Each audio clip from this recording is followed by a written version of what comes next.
Kapuso beauty queen Gasini Ganados, glowing in traditional Thai dress while strolling sa iconic Wat Arun. Nasa Thailand ang Sparkle Star para sa Miss Grand International All-Stars na gaganapin sa May 30.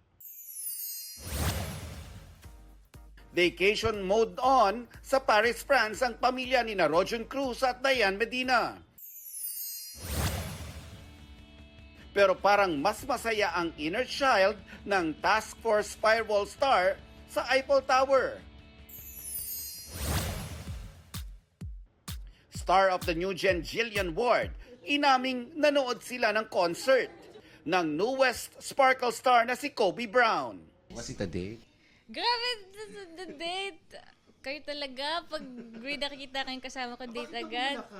Oh, eh! Basta ako po talaga, I want to enjoy my life. So, manonood ako ng mga concerts. And, ayun, I want to... Ano? Biglang you're at a loss for words. Hindi ko alam sasabihin ko. Speaking of concert, dapat ding abangan ang first ever solo concert ni Jillian this July dahil meron daw siyang big revelation. Ano ba or sino ba ang big reveal mo dyan?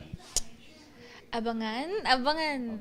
Dapat ding abangan ang pagtatapos ng GMA Prime series na Never Say Die bukas. Sepangs is real for Jillian, pero grateful daw siya sa friendship na nabuo with David Licauco, Rahil Birria at Kim Jisoo. Nelson Canlas, GMA News.